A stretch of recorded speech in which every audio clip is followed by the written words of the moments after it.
KPCC president Shri Sunny ജോസഫിനോടാണ്. പ്രിയപ്പെട്ട സണ്ണി വക്കീലെ, താങ്കളുടെ ഒരു പ്രസ്താവന ഇന്നലെ കണ്ടു. ഇന്നത്തെ പത്രങ്ങളിൽ അത് വന്നിട്ടുമുണ്ട്. താങ്കൾ സംസാരിച്ചത് അഡീഷണൽ DGP MR അജിത് കുമാറിനെതിരായിട്ടുള്ള വിജിലൻസ് കേസിൽ വിജിലൻസ് സമർപ്പിച്ച റിപ്പോർട്ട് തള്ളിക്കൊണ്ട് വിജിലൻസ് കോടതി പുറപ്പെടുവിച്ച വിധിയെക്കുറിച്ചാണ്. അതിൽ അജിത് കുമാറിനെ സംരക്ഷിക്കാൻ മുഖ്യമന്ത്രി പിണറായി വിജയൻ നടത്തിയ നീക്കങ്ങൾക്കുള്ളൊരു താക്കീതാണ് ഈ MR അജിത് കുമാറിന് ക്ലീൻ ചിറ്റ് നൽകിക്കൊണ്ടുള്ള റിപ്പോർട്ട് തള്ളിയത് എന്നാണ് അങ്ങ് പറയുന്നത്. അങ്ങ് പറഞ്ഞത് എത്രത്തോളം ശരിയാണ് സർ? അങ്ങനെയാണെന്ന് തോന്നുന്നില്ല.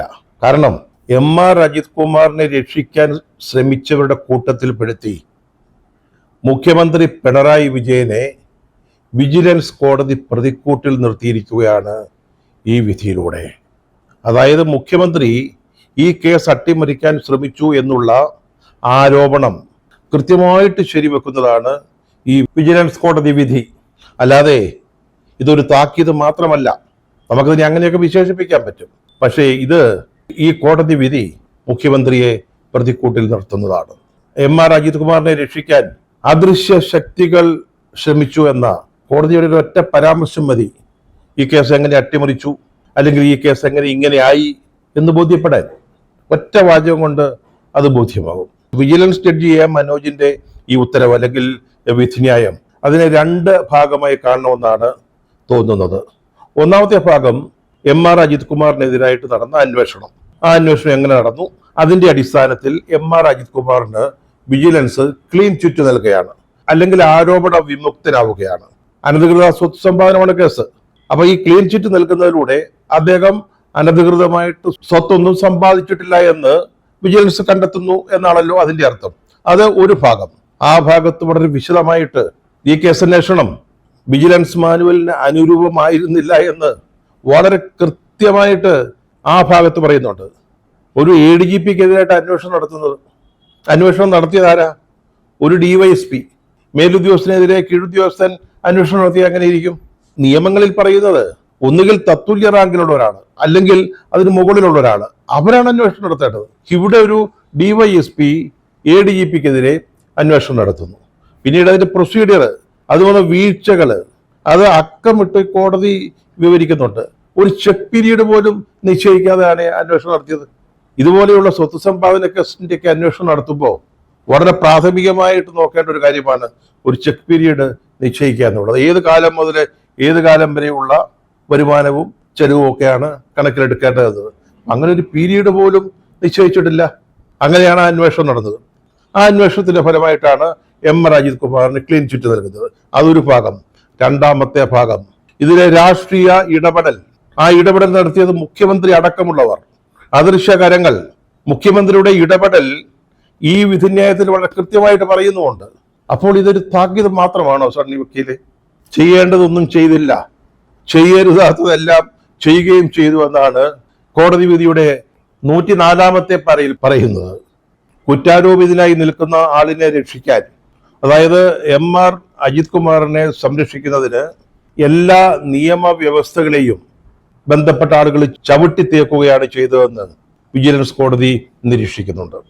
105ാം പാരഗ്രാഫില് അത് വളരെ കൃത്യമായിട്ട് പറയുന്നുണ്ട്. അതിങ്ങനെയാണ്: The entire legal principles were trampled to save one person. എല്ലാ നിയമവ്യവസ്ഥകളെയും ചവിട്ടിത്തേച്ചു ഒരു വ്യക്തിയെ രക്ഷിക്കുന്നതിന്. By doing so, the officer, വളരെ പ്രധാനപ്പെട്ട വാചകമാണ്, ഇതാണ് ശ്രദ്ധിക്കേണ്ടത്. By doing so, the officer, the director of vigilance and the superior authority approved the report.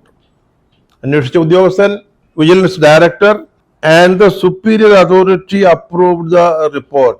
ഈ report അംഗീകരിച്ച ഉന്നത അധികാരി, ഈ മൂന്നുപേരെ കുറിച്ചാണ് പറയുന്നത്.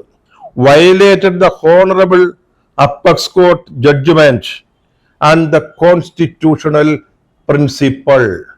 ഇവരെല്ലാം സുപ്രീം കോടതിയുടെ വിധികളെയും ഭരണഘടനാപരമായ തത്വങ്ങളെയും ചവിട്ടിത്തേച്ചു എന്നാണ് പറയുന്നത്.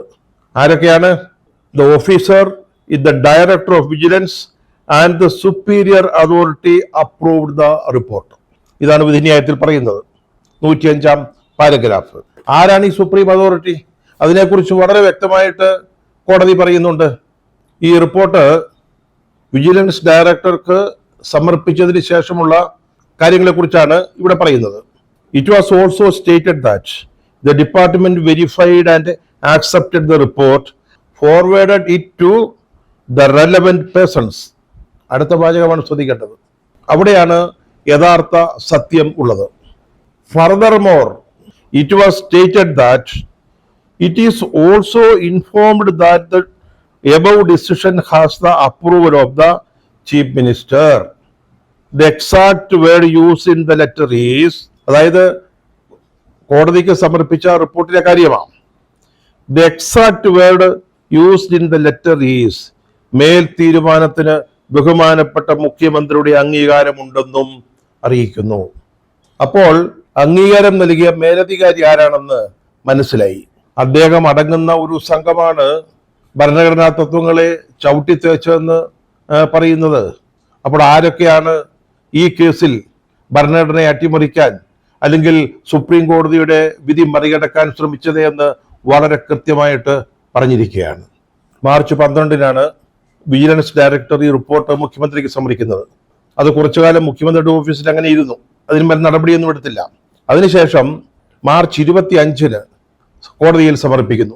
അത്ര ഒരു കാലതാമസം ഉണ്ടായി. ഇത് കോടതിയിൽ സമർപ്പിക്കുമ്പോൾ വിജിലൻസ് പറഞ്ഞത് എന്താണെന്ന് ചോദിച്ചാൽ, അന്വേഷണത്തിന് കൂടുതൽ ദിവസങ്ങൾ, 45 ദിവസമോ മറ്റോ ആണ് പറഞ്ഞത്. അത് വേണമെന്നാണ് പറഞ്ഞത്. അത് എന്തിനായിരുന്നുവെന്ന് വളരെ വ്യക്തമാണ്. ഇത് സംബന്ധിച്ച് എന്തെങ്കിലും വിധി വരുന്നതിന് മുമ്പ് MR അജിത് കുമാറിന്റെ പ്രൊമോഷൻ സംബന്ധിച്ച നടപടിക്രമങ്ങൾ പൂർത്തിയാക്കാനായിരുന്നു എന്നുള്ളത് ഇപ്പോൾ വ്യക്തമാണ്. പറഞ്ഞല്ലോ, മാർച്ച് 12-നാണ് ഈ റിപ്പോർട്ട് മുഖ്യമന്ത്രിക്ക് സമർപ്പിച്ചതെന്ന്. പക്ഷേ മുഖ്യമന്ത്രിക്ക് ഈ റിപ്പോർട്ട് സമർപ്പിക്കാൻ പാടുള്ളതല്ല. മുഖ്യമന്ത്രിക്ക് ഇതിലെ ഇടപെടാൻ പാടില്ല. അതാണ് കൃത്യമായ ചട്ടം അല്ലെങ്കിൽ നിയമം. ഒരു കാരണവശാലും അന്വേഷണം നടക്കുമ്പോഴാവട്ടെ, അന്വേഷണത്തിന് ശേഷമാവട്ടെ, മറ്റുള്ളവരാരും ഇക്കാര്യത്തിൽ ഇടപെടാൻ പറ്റില്ല. പ്രമാദമായ ഐസ്ക്രീം കേസിൽ അന്ന് വിൻസൻ പോളാണ് അന്വേഷിച്ചത്. അന്ന് മുഖ്യമന്ത്രിയായിരുന്ന VS അദ്ദേഹത്തിന് കുഞ്ഞാലിക്കുട്ടിയെ കുറെ കാലമെങ്കിലും ഒരു ജയിലിലാക്കണമെന്ന് മോഹം ഉണ്ടായിരുന്നു. അതിനുള്ള പ്രൊവിഷൻ ഇല്ലെന്ന് മനസ്സിലാക്കിയപ്പോൾ അദ്ദേഹം ഈ കേസ് ഡയറി അദ്ദേഹത്തിന് കാണണം, അദ്ദേഹത്തിന് വായിക്കണം, അത് മനസ്സിലാക്കണമെന്ന് പറഞ്ഞു. പക്ഷെ വിൻസൻ പോൾ കൊടുത്തില്ല, കൊടുക്കാൻ പറ്റത്തില്ല. അങ്ങനെയാണ് നിയമം. പക്ഷെ ഇവിടെ എന്തിനാണ് ഈ റിപ്പോർട്ട് മുഖ്യമന്ത്രിയുടെ അംഗീകാരത്തിന് അയക്കുന്നത്? അതിന്മേൽ നോട്ട് എഴുതുകയാണ്, ഈ തീരുമാനത്തിന് മുഖ്യമന്ത്രിയുടെ, ബഹുമാനപ്പെട്ട മുഖ്യമന്ത്രിയുടെ അംഗീകാരമുണ്ട്. അത് ചെയ്യാൻ പാടില്ലാത്തതാണ്, ഒരു കാരണവശാലും ചെയ്യാൻ പാടില്ലാത്തതാണ്. പക്ഷെ ചെയ്തു, അത് തന്നെ തെറ്റാണ്. തുടർന്ന് വിജിലൻസ് കോടതി ഇങ്ങനെ പറയുകയാണ്, the political executive does not have a role in the enquiry initiated against an officer. Ours is a democratic country with a constitution and an honourable supreme court and everybody is subject to the constitution of India. ഭരണഘടന പറയുന്നതിനപ്പുറത്ത് ഒന്നും ചെയ്യാനും പ്രവർത്തിക്കാനും ഒരു political എക്സിക്യൂട്ടീവിനും, അത് മുഖ്യമന്ത്രി ആയാലും പ്രധാനമന്ത്രി ആയാലും, അവകാശമില്ല എന്നാണ് ഈ വിധിന്യായത്തിൽ പറയുന്നത്. പക്ഷെ മറിച്ചാണ് ഇവിടെ സംഭവിച്ചിരിക്കുന്നത്.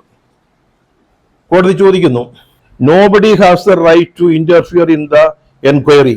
ഏത് ഈ അന്വേഷണത്തിന്റെ ഒരു ഘട്ടത്തിലും ഇടപെടാൻ പാടില്ല. കോടതി പോലും, കോടതിയുടെ നിയന്ത്രണത്തിലുള്ള അല്ലെങ്കിൽ കോടതിയുടെ മേൽനോട്ടത്തിലുള്ള ഒരു അന്വേഷണം അല്ലെങ്കിൽ കോടതിക്ക് പോലും ഇടപെടാൻ പാടില്ല. അതാണ് പറയുന്നത്, nobody has the right to interfere in the enquiry whether at the initial stage or the conclusion. അടുത്ത വാചകം ശ്രദ്ധിക്കണം. കോടതി പറയുകയാണ്, what is a need for approval that is not explained. ഈ മുഖ്യമന്ത്രിയുടെ അംഗീകാരത്തിന്റെ ആവശ്യം എന്താണ്? എന്തിനാണ് അദ്ദേഹം അംഗീകരിക്കുന്നത്? അദ്ദേഹം ചെയ്യേണ്ടാത്ത കാര്യങ്ങൾ എന്തിനാണ് ചെയ്യുന്നത്? അതാണ് കോടതി ചോദിക്കുന്നത്. കോടതി പറയുന്നത്, this is a case where the suspected officer was exonerated of the allegations and the person stated above approved the final decision. Suppose the final decision in the enquiry was otherwise, is it circumstance to believe otherwise? ഇപ്പോ അജിത് കുമാറിനെതിരായിട്ടുള്ള ഈ കേസിലെ അന്വേഷണത്തിന്റെ കണ്ടെത്തൽ, finding അല്ലെങ്കിൽ report അദ്ദേഹത്തിന് അനുകൂലമാണ്.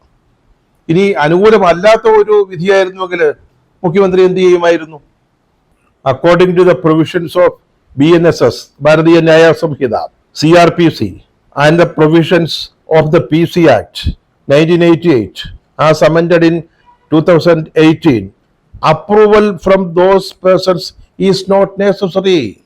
മുഖ്യമന്ത്രിയെ ഒരാളുടെ അപ്രൂവൽ അംഗീകാരം ആവശ്യമില്ല.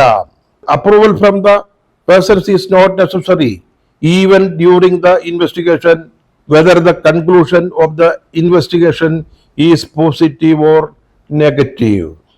If there is a procedure for seeking approval, it is against the provisions of law. This is contrary to the fundamental principles of the criminal jurisprudence. 107ാമത്തെ പാരയിൽ കോടതി മറ്റൊരു കാര്യം നിരീക്ഷിക്കുന്നുണ്ട്. കോടതി ചോദിക്കുന്നത്, the question is, what is the role of the so-called constitutional dignitaries in the inquiry initiated against the high-ranking police officer? It is a fact that the Vigilance Department falls under the control of the Chief Minister of the state. It is solely for governance and nothing more. പരിഹാസത്തോടെയാണ് കോടതി ചോദിക്കുന്നത്, so called constitutional dignitaries എന്ന്. So called അങ്ങനെയൊക്കെ അവകാശപ്പെടുന്ന, അങ്ങനെയൊക്കെ പറയപ്പെടുന്ന, ഒന്ന് ആലോചിച്ച് നോക്കി. അതായത് ഈ കേസിൽ ഇതേപോലെയുള്ള സോ കോൾഡ് കോൺസ്റ്റിറ്റ്യൂഷണൽ ഡിഗ്നിറ്ററീസിന് ഇടപെടാൻ യാതൊരു അവകാശവും ഇല്ലെന്നാണ് പറയുന്നത്. ആലോചിച്ച് നോക്ക്. കോടതി മുഖ്യമന്ത്രിയെ കുറിച്ച് പറയുകയാ. പണ്ടൊരു കഥയുണ്ട്, സ്റ്റേറ്റ് കോൺഗ്രസിന്റെ കാലത്ത്, അന്നത്തെ തിരുവിതാംകൂർ നിയമസഭയിൽ അന്ന് CP ആണ് ഇവിടുത്തെ ദിവാൻ. അപ്പൊ CP ഒരു പ്രസംഗത്തിൽ പറഞ്ഞു, CPIന്റെ പ്രസിഡന്റും കൂടെ, ദിവാനാണ് പ്രസിഡന്റ്. അപ്പൊ അദ്ദേഹം പറഞ്ഞു, the so called state Congress.